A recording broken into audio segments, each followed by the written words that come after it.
terjadi selanjutnya benar-benar di luar dugaan kami. Dongeng kita hari ini dimulai dengan kegiatan KKN atau magang yang bakal dilakoni oleh 6 mahasiswa abadi. Dan ini adalah penampakan Rai-Rai nih, Rek. Kita kenalan dulu ya. Mereka ini bernama Ayu, Bima, Nur, Wahyu, Widya, dan Anton. Jelas ya? Nah, ceritanya ini berawal ketika mereka tadi memutuskan untuk memulai kegiatan KKN mereka di sebuah desa yang sangat terpencil, Rek. Bahkan saking terpencil TikTok aja nggak bisa masuk di desa ini. Dan rute perjalanannya itu hanya bisa dilanjutkan dan diakses menggunakan kendaraan roda 2 saja, Rek. Nah, sementara itu, Nur tadi pas waktu nyampe di depan rute masuk ke desa tersebut sebelum masuk menggunakan sepeda motor ya. Dia itu sebenarnya bertemu dengan seorang pria tua di mana Pak Wek tersebut seolah-olah memberikan isyarat agar jangan melanjutkan untuk memasuki desa tersebut. Namun karena tuntutan sang sutradara mereka pun terpaksa melanjutkannya. Karena kalau nggak dilanjutin ini nggak bakal jadi film ceritanya ya. Dan bener aja, Rek, pas mereka tadi tengah memasuki desa tersebut, hal-hal yang janggal pun kemudian mulai bisa dirasakan Seperti contohnya, Widya di sini secara samar-samar itu mendengar suara gamelan dan dia nggak sengaja melihat sosok seperti penari gitu dari kejauhan. Suaranya kayak gini, Rek. Tarik, Ses! Semongko!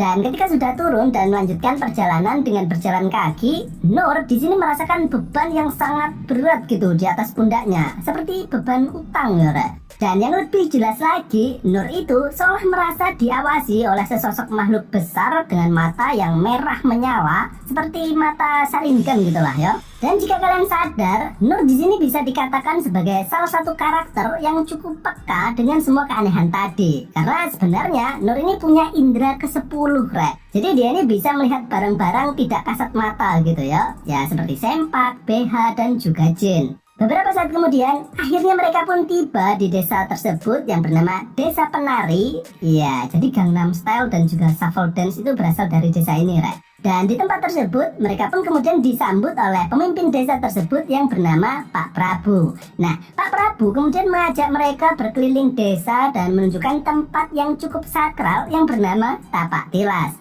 Dan hal tersebut bisa dilihat dengan tampilan gapura dan juga berbagai sesajen yang ada di tempat tersebut, Rek. Dan tujuan Pak Prabu tadi menunjukkan tapak tilas ini adalah untuk memperingatkan mereka agar jangan memasuki tempat sakral tersebut.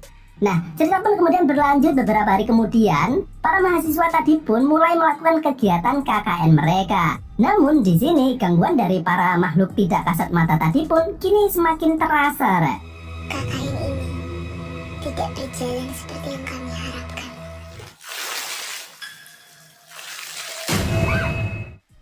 Nah, melihat kejadian yang menimpa mereka, kita kemudian diperlihatkan dengan sosok sesepuh di desa tersebut, yaitu Mbah Buyut Diding Boneng, yang kemudian mencoba melihat atau menerawang kenapa sih makhluk tadi sangat suka menggoda Widya dan juga Nur. Mbah Buyut kemudian mencoba mengetes mereka dengan menyuruhnya meminum kopi kapal selam yang sangat pahit rasanya Namun ternyata Widya dan Nur tadi justru merasa kalau kopi tersebut terasa sangat manis, Rek. Dan melihat hal tersebut, Mbah Buyut kemudian mengatakan bahwa Widya dan Nur ini adalah sosok yang memiliki darah hangat, di mana darah tersebut sangat disukai oleh bangsa jin dan juga pembalut.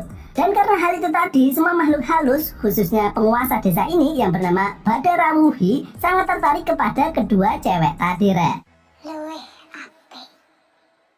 Awakmu gak usah melok-melok. Dan ketika Badarawuhi hendak melakukan aksinya kepada Nur, namun ia mengurungkan niatnya karena ternyata Nur tadi dilindungi oleh sesosok kodam yang bernama Mbah Dok. Mbah Dok sego sing wake sampai wareg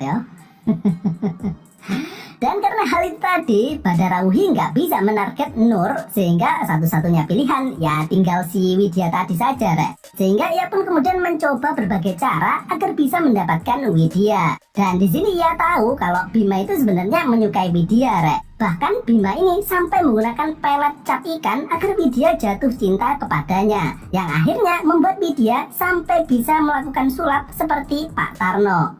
Sejak datang ke desa itu, kan udah gak bersuat lagi tuh. Ibadahku ya ibadahmu, untuk urusanmu.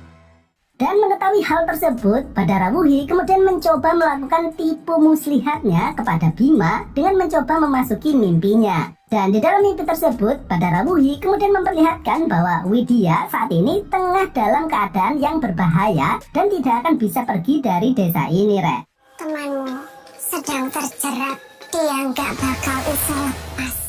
Dan melihat hal itu pun Bima kemudian terperdaya. Dan ketika Bima mengatakan bahwa ia ingin menolong Widya, Badarawuhi kemudian mengatakan bahwa ia bisa menolong Widya dengan cara mengambil sebuah mustika yang bernama Mahkota Kawaturi yang kini berada di dalam tapak tilas. Dan setelah berhasil, maka ia harus menyerahkannya kepada Widya.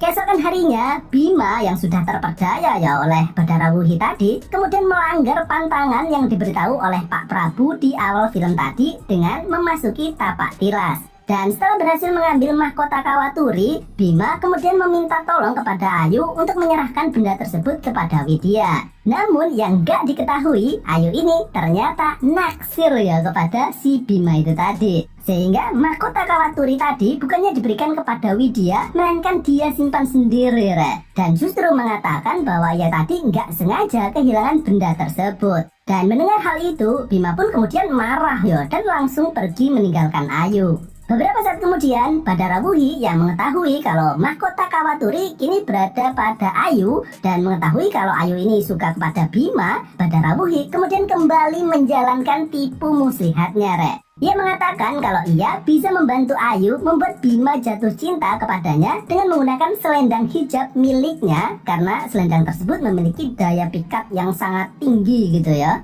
Dan benar saja, kedua orang tadi akhirnya melanggar aturan dengan memasuki tapak tilas dan di dalamnya mereka pun kemudian melakukan ritual penanaman benih singkong dewa. Dan dari sini, Bima dan Ayu tadi otomatis telah terjebak ya dengan bujuk rayu Badarawuhi dengan melakukan perjanjian dengannya. Dimana seperti yang kita ketahui, nggak ada hasil yang baik, Rek, dengan melakukan perjanjian dengan setan ya. Dan sebagai bayarannya, Bima tadi harus mau melakukan ritual pertarungan rohani dengan Badarawuhi setiap hari, Rek. Sampai suatu ketika, Widya tadi yang mencoba mengikuti Bima akhirnya mengetahui kegiatan tersebut. Dan ketika hendak melarikan diri, Widya tadi justru berhasil tertangkap oleh Badarawuhi dan dibawa ke dunia lain. Dan di sini kita kemudian mengetahui bagaimanakah Ayu harus membayar perjanjiannya tadi. Yaitu sekarang Ayu ini telah dijadikan budak penari untuk menghibur semua makhluk gaib di alam tersebut, Rek. Sementara itu, teman-temannya tadi kemudian meminta tolong kepada Mbah Buyut untuk membantu orang-orang yang terjebak di dunia lain tadi, Rek. Dan di sini Mbah Buyut yang memiliki kemampuan untuk merubah bentuknya menjadi GGS